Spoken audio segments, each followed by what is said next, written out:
জামাত একটা প্রতিযোগিতায় নামছে যে ওদের এমপির কেলেঙ্কারি বার হয়েছে, অন্যের কেলেঙ্কারিটা ওরা টেনে বের করার চেষ্টা করতেছে। ফলে পুরা সোশ্যাল মিডিয়াটা হয়ে গেছে পর্ন সাইটের মতো। খালি উপরে ঠেললেও পর্ন ভিডিও, নিচে ঠেললেও পর্ন ভিডিও, এরকম একটা অবস্থা হতেছে এখন। জামাতিরা তো ভালো ভালো খাবার খায়, দান খয়রাত সদকা টদকা বিভিন্ন কিছু আসে, এগুলো খায় মোটা তাজা হয়ে মানে আবেগ রাখতে পারে না, খাড়ায় যায় আবেগ, বুঝছেন? এখন কি করবেন?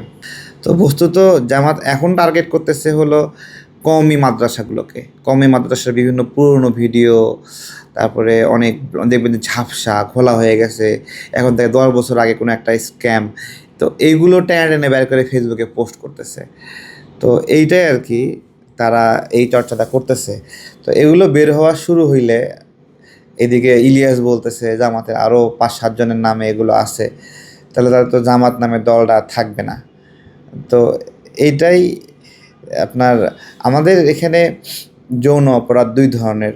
একটা হলো প্রেম ঘটিত অপরাধ, আর একটা হলো প্রেম না, তাকে অ্যাবিউস যেটাকে বলে, জোরপূর্বক ধর্ষণ অথবা শিশু ধর্ষণ অথবা শিশুর সাথে যৌনতা, যে কাজের বিনিময়ে, চাকরির বিনিময়ে যৌনতা, এইটা দুইটা ধরনের।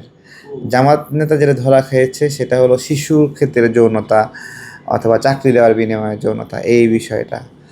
তো এইগুলো এখন তারা একটু কমফোর্ট জোনে নেওয়ার চেষ্টা করতেছিল, যে এটা হলো প্রেম, এটা হলো ভালোবাসা। তো যেই মেয়ের সাথে করতেছে সে এই বয়সে প্রেম ভালোবাসা কি বুঝবে? সে তো জীবিকার তাগিদে পরিবারের অভাব অনটনের কারণে চাকরি খুঁজতেছে, তাই না? এটা আর ওই মেয়ের বাবাকে যে দেখলাম, আমি মনে করি জামাত আমিরের যে ছেলে যদি থাকে, মেয়ের বাবার চেয়েও তার বয়স বেশি হবে। হ্যাঁ, তা এগুলো করতেছে এখন।